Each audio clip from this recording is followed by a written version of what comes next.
जालिमों मोदी आ रहा है। हमें कभी भी इसको इसको हमें रियलिस्टिकली कंसिडर करना चाहिए कि वो इस तरह की चीज़ कर सकते हैं। अब जो आपने इलेक्शंस की बात की, हिंदुस्तान में जो इलेक्शन होगा, मुझे जहाँ तक मेरा सेंस है वो ये है कि प्राइम मिनिस्टर मोदी फिर से जीतेंगे। और जिस तरह पहले उन्होंने ये डेमोन्स्ट्रेट कर चुके हैं, तो पुलवामा के लिए तैयार रहना चाहिए, बालाकोट के लिए। ये है, दिस इज पॉसिबिलिटी। ये खबर ये चल रही है कि जो हमारे फॉर्मर एम्बेसडर अब्दुल बासित साहब, उन्होंने इंटरव्यू किया एक और फॉर्मर एम्बेसडर जमीर अकरम साहब, उन्होंने ये कहा कि जो इंडिया के प्राइम मिनिस्टर नरेंद्र मोदी साहब हैं वो आने लगे हैं अगली टर्म में, और बहुत इसको एक वो जैसे बहुत खौफ है इस चीज का। और साथ उन्होंने कहा कि बालाकोट टाइप जो है कोई वैसा हमला हो सकता है। बार बार उनके लिए वोट करते हैं, क्यों करते हैं भाई? और पाकिस्तान को जो है इसके लिए पहले से तैयार रहना चाहिए। 5 अगस्त 2019 के बाद इकदाम लिए। आलिया, इस वक्त जो मोदी जी की जो विक्ट्री है वो साउंड प्रूफ है, वो जिस तरह कहते हैं ना कि एयर टाइट है, उसको इट कैन बी चैलेंज्ड। बार बार उनको रीइलेक्ट करते हैं अवाम। एक न्यू एयरक्राफ्ट कैरियर अपनी फ्लीट में शामिल किया गया। फिर वो तेजस पे जो 73 इयर्स ओल्ड तेजस में चढ़े, जिस तरीके से वो जी सूट पहन के टॉम क्रूज लग रहे थे, मैं तो आई वाज सरप्राइज, वो टॉम क्रूज बन गए। ये करने के लिए तो वो कर सकते हैं। तो जब वो इस तरह की वहां पर पॉलिटिक्स होगी तो पाकिस्तान के साथ मुज़ाकरात उसी वक्त तो नहीं हो सकेंगे। अब वो इलेक्शन के बाद मुझे तो जैसे मैंने कहा यही लगता है कि आपने मोदी साहब जीत लेंगे, बिकॉज अपोजिशन कोई है नहीं, वो बहुत ही कमज़ोर अपोजिशन है। तो जब तक मोदी साहब हैं तो उनके साथ बातचीत करने के कोई फ़ायदा है नहीं। जालिमों मोदी आ रहा है। इंडिया की एक और खबर है कि एक न्यू एयरक्राफ्ट कैरियर अपनी फ्लीट में शामिल किया गया है टू काउंटर चाइना। ये जो मैंने एक सेंटेंस बोला अपने प्रोग्राम के स्टार्ट में, मैंने कहा जालिमों मोदी आ रहा है। तो एक वक्त हुआ करता था पाकिस्तान की सियासत में कि जो जमात इस्लामी है उसके जो लीडर थे काजी हुसैन अहमद, तो जब इलेक्शन हुआ करते थे तो इलेक्शन के दौरान उस पार्टी के लिए कहा जाता था जालिमों काजी आ रहा है। अब जालिमों काजी आ रहा है जो है, यानी ये कि डराने के लिए दीवारों पे लिख दिया जाता था उनकी पार्टी की तरफ से कि भाई बाकी सब जो है वो चुप करके बैठ जाएं और अब पीछे छुप जाएं और अब किसी के कुछ नहीं चलेगी क्योंकि काजी आ रहा है। एक यूनिवर्सल किस्म की जब उन्होंने एक चीजें दी हैं कौम को नेशनलिज्म के हवाले से, और उसके बाद अगले दिन फिर वो तेजस पे जो 73 इयर्स ओल्ड तेजस में चढ़े, जिस तरीके से वो जी सूट पहन के टॉम क्रूज लग रहे थे, मैं तो आई वाज सरप्राइज, वो टॉम क्रूज बन गए।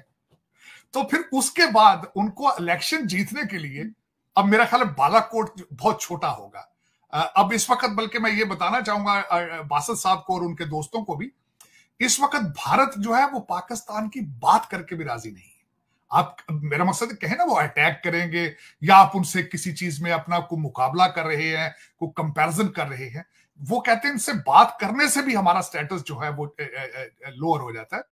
जय हिंद दोस्तों। तो जैसा कि पाकिस्तानी मीडिया चर्चा कर रहा है कि प्रधानमंत्री नरेंद्र मोदी फिर से जीतने वाले हैं। अब ये आंकड़ा इनको कहाँ से मिला ये तो वही जाने, लेकिन ये बात तो क्लियर है कि पूरी संभावना है प्रधानमंत्री नरेंद्र मोदी की 2024 में रिटर्न करने की, क्योंकि 2014 में पहली बार आए, तभी किसी ने उनका कार्यकाल देखा ही नहीं था। 2014 में से 2019 तक पब्लिक ने देखा कि हाँ व्यक्ति ईमानदार है या नहीं, जिस तरह के वादे किए हैं वो पूरे करेगा या नहीं करेगा। तो 2019 में उन्हें लगा कि नहीं, हाँ व्यक्ति काम करने वाला है, सिर्फ बयानबाजी नहीं करता है, काम करने वाला लीडर है और ईमानदार लीडर है, आप कह सकते हो, एक दाग नहीं है। अब किसी भी तरह के आरोप आप लगा सकते हैं, झूठे आरोप लगाने में कोई दिक्कत नहीं है। पाकिस्तान तो 24 घंटे लगाता रहता है, तो आरोप लगाना और आरोप सिद्ध होना वो उसमें ज़मीन आसमान का अंतर होता है। प्रधानमंत्री नरेंद्र मोदी की छवि अभी से नहीं, जब से वो मुख्यमंत्री रहे थे गुजरात के, तभी से कह सकते हैं कि तभी से उनकी छवि बिल्कुल साफ रही है। अभी भी वो सैलरी नहीं लेते, जो कुछ पैसा या फिर जो कुछ उन्हें पर्सनल तौर पर गिफ्ट मिलते हैं उसे भी वो पीएमओ में जमा कर देते हैं। अब आप देखिए ना कि प्रधानमंत्री के रिटर्न होने के कारण है, क्यों कारण है, क्योंकि अभी 41 मजदूर फंसे थे टनल के अंदर। विदेशों से हमने मशीनें मंगाई थी, उसमें लगभग करोड़ों रुपए का खर्चा हुआ है। इतना खर्चा होने के बाद भी ये काम ज़रूरी था, क्यों? क्योंकि 41 ज़िंदगियाँ ज़्यादा महत्वपूर्ण थी और पीएमओ प्रधानमंत्री कार्यालय वहाँ पर मौजूद था। एक मंत्री को, केंद्रीय मंत्री को भेजा था वीके सिंह को उन्होंने, और स्वाभाविक है राज्य के मुख्यमंत्री वहाँ पर मौजूद ही थे।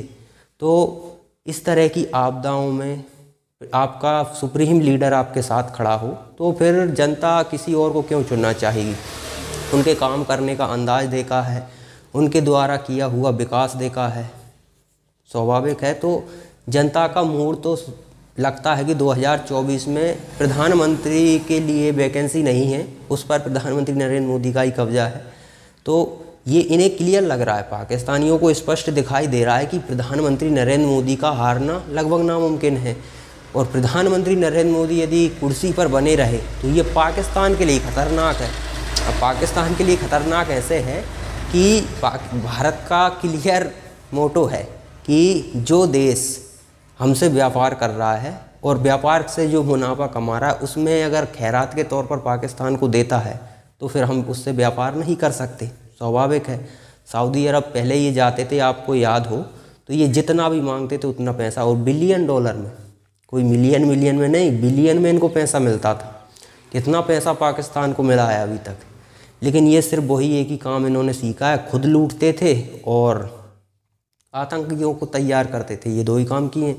लेकिन मोदी जब से आए तब से उन्होंने क्लियर किया है कि जिस देश को व्यापार करना है वो पाकिस्तान को पैसा नहीं देगा किसी भी तरह से, मतलब इस तरह की मदद नहीं देगा। यदि आपको पब्लिक को डायरेक्टली मदद देनी है, खाना भेजना है या एड भेजनी है किसी भी तरह की, वो भेजते रहिए, कोई दिक्कत नहीं। लेकिन आप पैसा देते हैं तो वो पैसे का इस्तेमाल कहाँ होता है ये पूरी दुनिया को पता है, और आप दे रहे हो आपको भी पता है।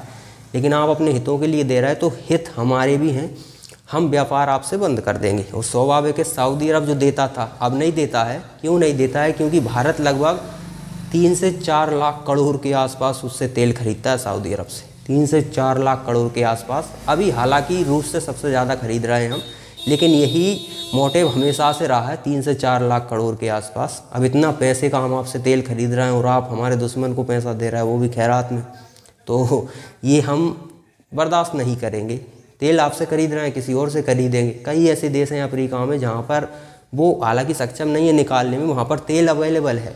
तेल को निकालना भी आपको पड़ेगा, रिफाइन करने की क्षमता तो हमारे पास है, निकालना हमें पड़ेगा, तो हम वहाँ देखेंगे। आप यदि इस तरह की हरकतें करोगे तो वो भी समझ गए कि बहुत बड़ा नुकसान हो जाएगा हमारा, तब से उन्होंने पाकिस्तान को पैसा देना भी बंद कर दिया। अभी तो पाकिस्तान की ये स्थिति है। अब पाकिस्तानी तो किसी भी कीमत पर चाहते हैं कि नरेंद्र मोदी प्रधानमंत्री की कुर्सी से हटे और कोई ऐसा प्रधानमंत्री बने जो उनकी नीतियों के हिसाब से चले, क्योंकि पहले सरकारें रही हैं ना जो सॉफ्ट हुआ करती थी। पाकिस्तान आए दिन सीज फायर कर रहा है और इधर से दिल्ली से आदेश लेना पड़ता था सैनिकों को, बताइए कि इन लोगों को ठोकना है या नहीं ठोकना। अब उन्होंने क्लियर कर दिया, सेना को फ्री हैंड दे दिया, आप जानो। उधर से गोली चलती है तो आपकी मर्जी है, 1000 गोली चलाओ, 10,000 चलाओ, जितना ठोकना है ठोको।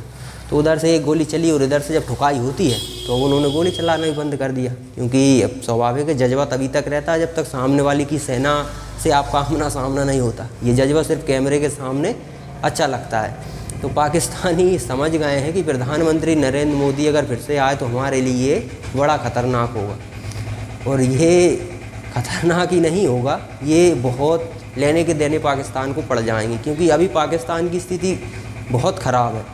और अगर प्रधानमंत्री नरेंद्र मोदी फिर से आते हैं तो फिर भी इनके लिए संभावना ख़त्म हो जाएंगी, चांस ही नहीं है फिर तो कि ये, क्योंकि अब स्वाभाविक है चीन कब तक पैसे देगा, चीन पैसे देगा नहीं। बाकी की अदर कंट्रीज़ भारत से व्यापार करती हैं बड़े लेवल पे, यदि वो पाकिस्तान को पैसा देती हैं तो भारत से व्यापार होने का खतरा है। तो कोई नहीं चाहेगा कि व्यापार बंद हो, स्वाभाविक है सब अपने अपने हितों को देखकर चलते हैं दुनिया में। वैश्विक राजनीति पर कोई किसी का परमानेंट दोस्त नहीं होता और कोई किसी का परमानेंट शत्रु नहीं होता, ये नियम है दुनिया का। जहाँ हित दिखाई पड़ते हैं वहाँ दोस्ती स्टार्ट हो जाती है, और जहाँ अहित होता दिखाई पड़ता है वहाँ पर दुश्मनी हो जाती है। ठीक है। जैसे कि पाकिस्तान के बहुत सारे मित्र हुआ करते थे, लेकिन जब उन्हें दिखा कि भारत एक बड़ा मार्केट है तो भारत के साथ जाने में ज़्यादा फ़ायदा है। एग्ज़ाम्पल अमेरिका आपको याद हो कि हमारा पाकिस्तान के साथ एक बार युद्ध हुआ था, तो अमेरिका ने अपना जंगी बेड़ा भेज दिया था पाकिस्तान की मदद के लिए, जब रूस ने हमारे लिए जंगी बेड़ा उतारा था।